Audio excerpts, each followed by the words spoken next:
Donnarumma, the Italian wall. Here's a look at his career timeline. It started at AC Milan, becoming the third youngest player to start in a match in Italian football. And then Donnarumma was a mainstay for the club from 2016 to 2021. And for the Italian national team in the middle of that stretch, Donnarumma was named the #1 keeper in 2018, replacing Buffon. And then in 2021, made his move to France and PSG on a free transfer. And with PSG, here is a look at what Donnarumma has done with the French Giants. He's won 8 domestic trophies, including 4 Ligue 1 titles, has given up 154 goals and 153 appearances, so averaging just about a goal against per game.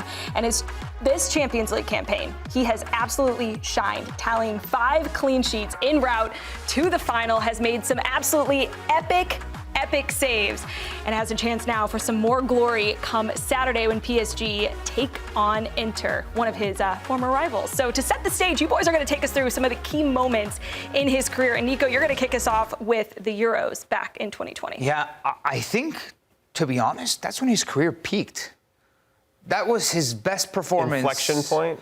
Yes, but for what? For good or for bad? Because he had just made the move to PSG from Milan, and that was a controversial move. We'll talk about that in a little bit. But he was so good in that year and that summer, really, for Inter, that I think Italy fans were like, okay, we knew for a long time this was like the second coming of Buffon. He was critical in Italy winning that Euro in 2021, although it was the Euro 2020, thanks COVID.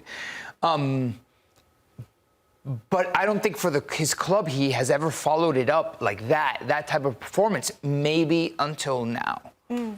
Yeah, look, you go from the highs of that to the lows of you get to the Champions League with PSG, and of course they're drawn in the same group as Milan only a couple seasons ago, right? And then we have one of the funniest memes, but one of the most difficult moments of his career.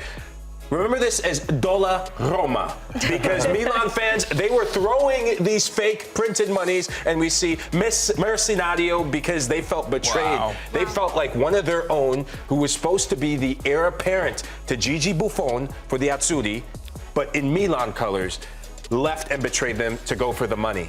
And, well, you can't really get after him for that. And to throw salt in the wounds, Milan won the match 2-1, and Donnarumma was the laughingstock at the end of the day. That was pretty well done, though. Yeah. Yeah, it was pretty nice. Kylian Mbappe, I think, epic. was laughing about it. And I think if your teammates are giving you a hard time, he still has to go out there and perform. I think what's interesting when you go back to when he made the move to PSG, he came in with Gini Wijnaldum, if anybody remembers him, and Leo Messi and Sergio Ramos.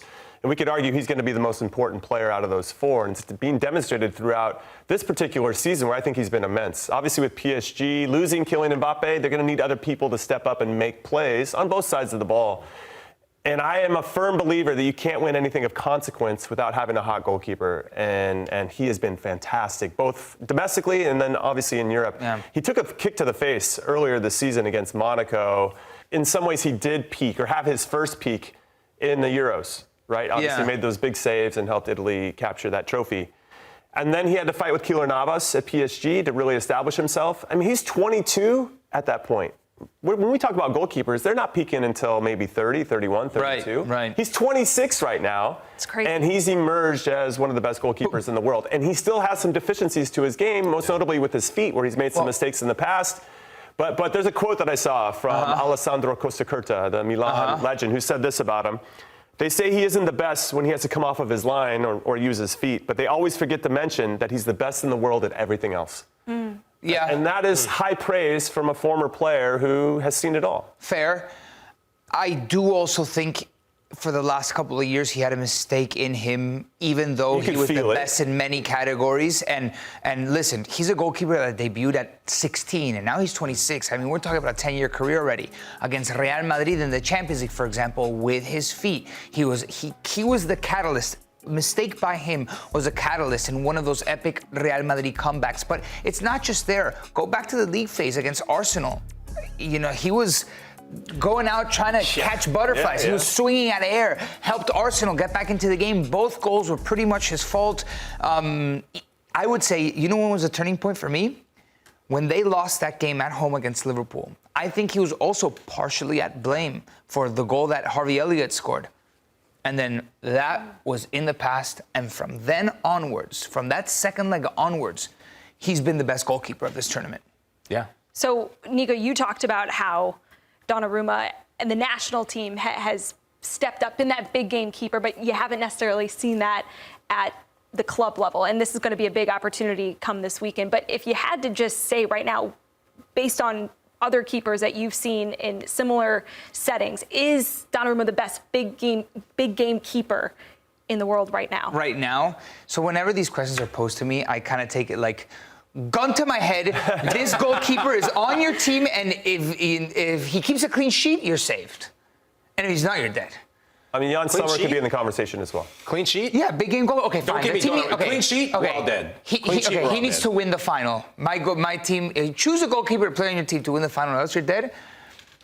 Right now, I think there's a lot of recency bias because the last couple of months, I think over emotion, I would choose Dibu Martinez as well, is in that conversation, although... The one that got a red card this past weekend? And the one that, in a must-win saw game? a couple And of Old Trafford? eliminations. Is that what you're talking But if he knew, like, for example, for the national team, I don't think there's another big game player than Dibu Martinez in the world right now. Maybe for a club, I think it's a completely different context when he plays for Villa than when he plays for Argentina. It's his team that concedes a lot more goals than Argentina. He sees a lot less shots with Argentina, probably.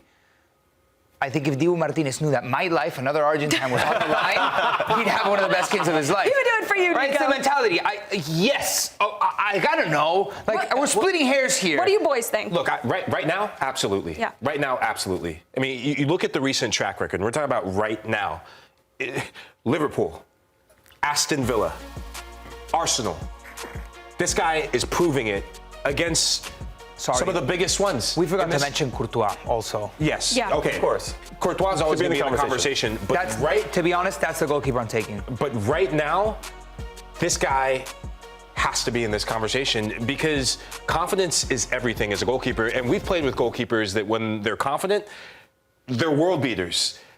And some of the saves that he's made, PSG, for all the Ousmane Dembele stuff we're going to get into this week, PSG would be nowhere close to the Champions League final without Gigi Donnarumma. They wouldn't even be out of the round of 16 without Gigi Donnarumma. That's a great tee-up. No, that's a great tee-up for the saves we're about to see from Donnarumma. Yeah. But I don't think it's a surprise that two of the hottest goalkeepers in the world are both in this final with Yann Sommer and Donnarumma. No, goalkeepers can win you games, right? And lose you games, as we saw with Loris Karius. And lose you games. But look at Courtois.